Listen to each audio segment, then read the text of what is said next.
गुरुदेव, आपके चरणों में कोटि कोटि प्रणाम। गुरुदेव भगवान, हमने संसार में जिनको अपना आश्रय मानकर जीवन साथी के रूप में वर्ण किया और जीवन समर्पित कर दिया, उन्होंने ही जब हमें ठुकरा दिया और जीवन की मझधार में बिल्कुल अकेला छोड़ दिया। इतना सब होने पर भी उनके प्रति अति मोह आसक्ति खत्म होकर सिर्फ और सिर्फ श्री जी के चरणों में कैसे लगे? एक मिनट, पहले क्वेश्चन में ही इसका आंसर है। मजाक नहीं कर रहे हैं, क्वेश्चन में ही आंसर है। एक बार पढ़ो क्वेश्चन। गुरुदेव, आपके चरणों में कोटि कोटि प्रणाम।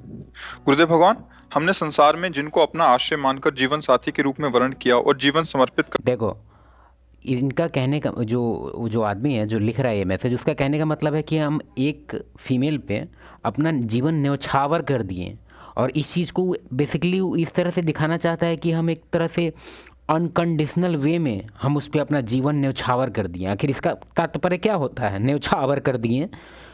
कर दिया, उन्होंने ही जब हमें ठुकरा दिया और जीवन तो इसका मतलब है कि वो न्यौछावर जो आप किए वो न्यौछावर नहीं था, वो एक तरह से बिजनेस डील था कि आप बदले में आप अपना पूरा डेडिकेशन देना चाहते हैं, और आप बदले में उससे चाहते हैं कि आपका लाइफ टाइम कंपेनियन बन जाए वो।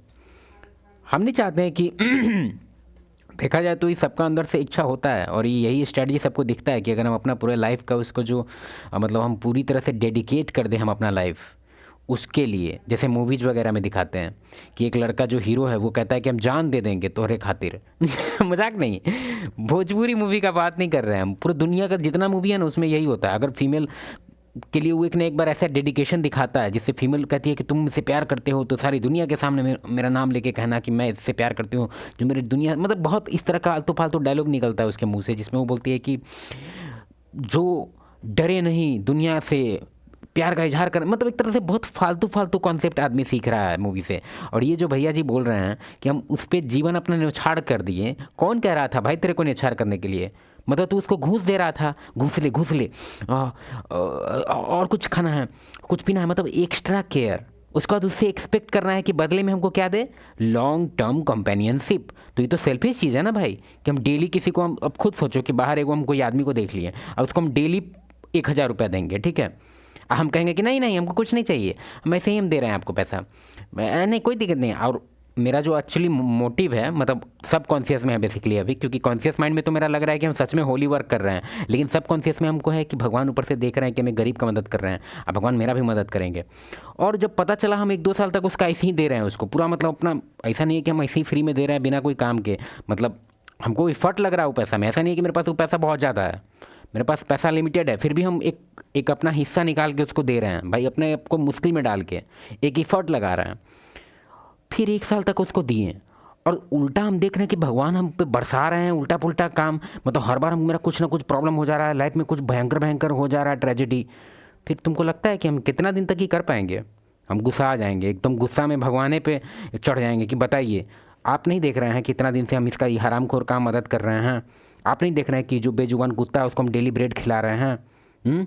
आप अभी तक यही मेरा लाइफ है। तो देखा जाए जितना भी होली वर्क करते हुए जो तुम आदमी सबको देखता है, कुत्ता पेट लवर, या फिर जो ज़्यादा ही ऑनेस्टी होता है, वो एक तरह से भगवान को घूस देते रहता है। समटाइम्स कॉन्शियस, समटाइम्स सब कॉन्शियस, सबको उस लोग को दिमाग में रहता है माइंड में कि भगवान मेरा अच्छा कर्म देख रहा है, और ये चीज़ महाभारत रामायण हर चीज़ में मेंशन है कि भगवान तुम्हारे कर्म देखते हैं। तो ये लोग अब क्या कर रहा है कि जानबूझ के कर्म दिखा रहा है कि हमको अब भगवान भी रिटर्न देंगे। बैंकिंग टाइप है इसमें कि हम बैंक को पैसा डालेंगे, इंटरेस्ट मिलेगा सूद समेत। तो एक तरह से अंदर से जो होली वर्क का नाम दे दिया जा रहा है कि हम कुत्ता को खिला रहे हैं ब्रेड, मेरा इससे पुण्य मिलेगा। हाँ ठीक है, थोड़ा बहुत पुण्य मिल जाएगा, लेकिन एक तरह से ही तुम महानता का काम नहीं कर रहा है, तुम बैंक देख लिया है भगवान को, इन्वेस्ट कर रहा है उसमें, और जिससे तुम्हारा इन्वेस्ट नहीं मिलता है तो तुम एक तरह से, हेलो, जीवन की मझधार में बिल्कुल अकेला छोड़ दिया। इतना सब होने पर भी उनके प्रति अति मोह आसक्ति खत्म होकर सिर्फ और सिर्फ श्री जी के चरणों में कैसे लगे?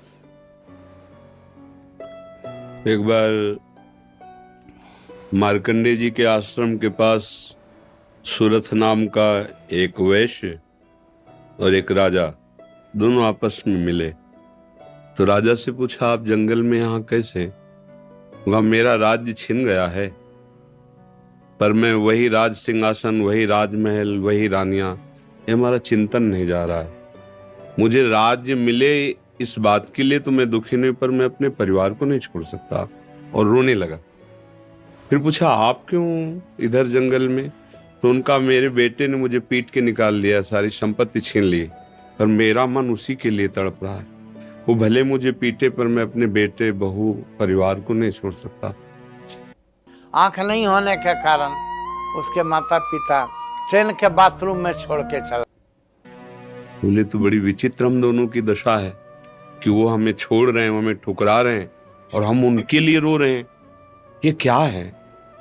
तो राजा ने कहा, पास में मार्कंडेय जी का आश्रम है, हम लोग उन महापुरुष के पास चलते हैं और अपना निवेदन करते हैं। तो जाके प्रणाम किया और अपनी बात दोनों ने रखी। तो मार्कंडेय जी ने कहा, ये भगवती माया का प्रभाव है।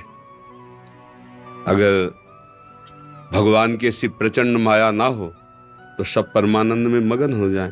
ये माया ही, वो हमें धोखा दे, वो हमें ठुकराए, पर हमारा मोह, हमारी ममता उससे बिलग नहीं होती है। अब उससे हटने का एक ही उपाय है, साधन को हरिभजन है, कै सत्संग सहाय। अगर हम सत्संग सुने तो सुनते सुनते बुद्धि पवित्र हो जाती है और फिर निश्चय होने लगता है।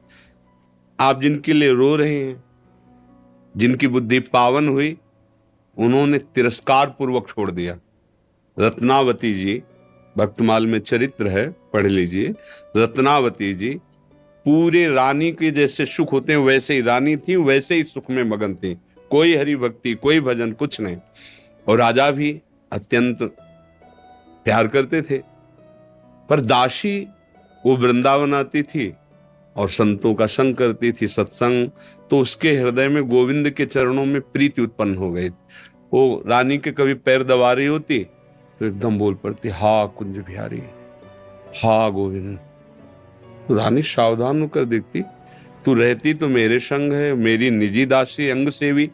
ये कौन है कुंज बिहारी, कौन है गोविंद? किससे तू प्यार करती है? आज तक मुझे नहीं बताया। हमारे यहाँ की दासियां। अच्छा, पूरा वीडियो चला देंगे तो फिर क्या ही फ़ायदा होगा। बाबा जी का तुम वीडियो देख लेना, ठीक है। ऐसे कहते हुए हमको अच्छा नहीं लग रहा है, लेकिन मेरा परसेंटेज जो है, जैसे मेरा एक और चैनल है, ठीक है, और बहुत लोग उसमें ये भी बोलता है कि हम स्पिरिचुअल रास्ता अपनाने का पूरा कोशिश कर रहे हैं, लेकिन हमसे नहीं हो रहा है। तो हमको ये कहते हुए काफ़ी दुख हो रहा है कि बाबा जी का जो भाषण है, भाषण नहीं बोलेंगे, जो रास्ता वो दिखा रहे हैं बिल्कुल सही दिखा रहे हैं। लेकिन प्रॉब्लम यहाँ ये है ना, अभी का जो जनरेशन है वो इतना जल्दी इस रास्ता पे नहीं आएगा। पहले उसको अंदर का जो उसका हीट है वो किसी न किसी वे में वो कुछ ना कुछ चैनल तो करेगा, थोड़ा बहुत उसको। हाँ, अगर वो इस रास्ते पे आ गया तो भगवान उस पर मतलब काफ़ी आशीर्वाद दे रहे हैं उसको। लेकिन हमको काफ़ी मतलब, हम नहीं कह रहे हैं कि ऐसा नहीं हो सकता है, हो सकता है, माइंड चेंज किसी का भी हो सकता है। लेकिन हम, मेरा जो एक्सपीरियंस है, जो बंदा इस तरह से हेट करता है ना भाई, ठीक है, हम अपना ही एक्सपीरियंस पहले बता देते हैं। ऐसे बाबा जी का तुमको देखना वीडियो, तुम डिस्क्रिप्शन में हम डाल देते हैं लिंक, तुम देख लेना, ठीक है। ऐसे हम अपना एक्सपीरियंस बताते हैं कोचिंग कॉल्स का। अभी हम पिछले 3-4 साल से हैं, ठीक है, इसमें, ठीक है। हम कितना हो गया होगा, बहुत कॉल्स, ठीक है, बहुत ज़्यादा कॉल्स। हमको कहते हुए दुख हो रहा है एक्चुअली कि देखो ये रास्ता अपनाएगा, बहुत अच्छा बात है, लेकिन प्रॉब्लम ये आई है ना कि रास्ता ये वाला आदमी कुछ दिनों के लिए ही सुनता है, ठीक है, वो सूदिंग एक्सपीरियंस के लिए सुनता है कि थोड़ा सा काम हो जाता है उसका माइंड, लेकिन इसको फॉलो नहीं करता है यार। अगर तुम कर पा रहा है इसको फॉलो तो बहुत अच्छी बात है, लेकिन अगर नहीं हो रहा है तो कोशिश करो। लेकिन अभी का जनरेशन में पता नहीं क्या इशू हो गया है। जैसे मेरा जो कोचिंग कॉल है उसमें ज़्यादातर बंदा इस तरह लेवल का नहीं होता है कि एकदम उसको रिवेंज चाहिए। और हम तो इसका थंबनेल पढ़ के आए थे कि उसमें वो बंदा कह रहा है कि हमको उससे बदला लेना है। क्या है थंबनेल उसका? मैं बदला लेना चाहता हूँ। और तुमको ऐसा एक और चीज़ हम अपने बारे में बताते हैं। हमको ये सब चीज़ बहुत मतलब हमको इसी चीज़ में जाना था, और पिछले हम लगभग काफ़ी टाइम से हैं इसमें। हम इसमें एक और चीज़ बताते हैं, हम अभी तक 1000 से ज़्यादा केस स्टडी हम देख चुके हैं, ठीक है। क्योंकि अगर आप किसी फील्ड में आप देख रहे हैं तो आपको ज़रूरी है ये सब चीज़, एक तरह से मतलब एक तरह से तुम इसको पढ़ाई मानो। तो हम एक चीज़ बताते हैं कि 1000 केस जो हम देखे हैं अफेयर वगैरह वाला, उसमें लगभग चीज़ है ना हेट वाला भी बहुत मतलब है। मतलब एक हस्बैंड को जब पता चलता है कि उसके पीठ पीछे ये हो रहा है, या फिर यहाँ पे मतलब मेरे कहने का पॉइंट है क्या है वो समझो। स्पिरिचुअल रास्ता अच्छा है, लेना भी चाहिए, लेकिन अगर कोई आदमी किसी चीज़ से हर्ट हो के, हाईली अनलाइकली है कि वो स्पिरिचुअल रास्ता में जाता है। मतलब ऐसा हम देखे हैं, ठीक है। अगर चले जा रहे हो तुम तो तुम बहुत मजबूत हो और अच्छे हो तुम, लेकिन अगर हम तो हाईली रिकमेंड करेंगे तुमको, जितना ये सब टाइप का कोचिंग वाला आता है उसको तो हम, उसका आगे का सेशन सब हम फ्री कर देते हैं। जो जो इस टाइप का हमको ट्रेड दिखाता है ना कि एकदम उसके अंदर हीट भरा हुआ है, तो उसका आगे का जो भी रहता है उसका 2-3 सेशन हम फ्री करते हैं। क्यों? क्योंकि हमको नहीं चाहिए भाई नटंकी। हम नहीं चाहते हैं कि बेंचोद इसका न्यूज़ हमको कल देखना पड़ जाए, ठीक है। तो हम तो एकदम अपने तरफ से ट्राई करते हैं जितना हो सके। और तुम्हारे सामने अगर ऐसा कोई मिलता है ना तुमको जो इस टाइप से हेटफुल हो जाता है, क्योंकि हो जाते हैं, तो उसको समझाओ, मेल और फीमेल का नेचर समझाओ उसको। तुमको एक बेसिक एग्जांपल देके समझाते हैं। काफ़ी अजीब लगता है ये एग्जांपल, लेकिन तुम खुद सोच के देखो, हम लोग एनिमल है ये बात मानता है तुम? शेर बाग का देखा है? डिस्कवरी चैनल कभी खोलना, तुमको दिखेगा कि एक शेरनी नहीं, मल्टीपल शेरनी रहे, कम से कम 5-6, और एक बब्बर शेर है, ठीक है। अगर कोई नया बब्बर शेर आता है तो दोनों में फ़ाइट होता है, ठीक है। तो उस फाइट में अगर हम लोग अपने ह्यूमन पर्सपेक्टिव से अपने हिसाब से सोच के देखें तो हम लोग को क्या सोचना चाहिए था कि अगर बाहरी शेर आया है तो पूरा परिवार मिल के लड़े भाई। क्यों? क्योंकि वो लोग, शेरनी में भी ताकत है, वो कोई बिल्लाई की बच्ची नहीं है, उसमें भी ताकत है, पंजा है, शिकार कर दिया, दांत है। तो हम लोग के हिसाब से, हम लोग के माइंड से क्या होना चाहिए था कि 6 मिल के वो बाहर आउटसाइडर से लड़ता है कि नहीं। लेकिन नेचर सिलेक्शन ऐसे नहीं होता है। उसमें क्या होता है कि बब्बर शेर अकेले लड़ता है। अगर वो वीक होता है ना तो वो मरता भी है, या नहीं मरता है तो भाग जाता है वो। और फिर जो नया शेर आया है बाहर से, जो विजेता हुआ, वो क्या करेगा, वो पहले पुराने वाले बच्चे को मार देगा, ठीक है। और जो शेरनी है अपने बच्चे को डिफेंड भी नहीं करती है, छोड़ देती है। क्यों? क्योंकि नेचर उसको प्रोग्राम करके रखा हुआ है कि वीक नहीं चाहिए, ठीक है। कोई तुम्हारा इमोशन कुछ नहीं। अब वो जो नया शेर है वो नया बच्चा निकालेगा और नया स्ट्रांग होगा, और तब उस शेरनी को भी बढ़िया लगता है कि हाँ, पहले वाला ऐसे भी वीक था, आज ही नया शेर आया, ठीक है, इससे झगड़ करके हम लोग बचा लेते हैं आज, लेकिन ये तो वीक है, अगर इसके बदला कोई और आ जाएगा कल, तो रोज़ रोज़ हम डेली अपना काम छोड़ के हम इसको बचाते चलेंगे। ये तो हस्बैंड है की लायबिलिटी है। तो इसलिए तुम समझो कि तुम लोग जो पॉइंट आउट कर देते हो कि फीमेल गलती है, कभी अपने पे देखा है कि तुम कितना वीक है? अब वीक बोल दिए तो तुम बोलेगा हम जिम जाते हैं। जिम नहीं, तुम्हारे पास बहुत सारा सर्टेन ट्रेट है जो उस फीमेल को प्रूव करता है कि तुम वीक है। कुछ ट्रेट हम तुमको बताते हैं। अगर तुम हाईली रिएक्टिव है, कोई तुम्हारा छोटा सा, अगर कोई तुम पे जोक मार दिया, तुम पूरा एकदम रिएक्टिव हो जाता है, पूरा एकदम गुस्सा जाता है, कामनेस तुम्हारे अंदर बिल्कुल भी नहीं है। फाइनेंशियली तुम अनस्टेबल है पूरी तरह से, तो उसका सर्वाइवल का खतरा बढ़ जाता है लड़की का।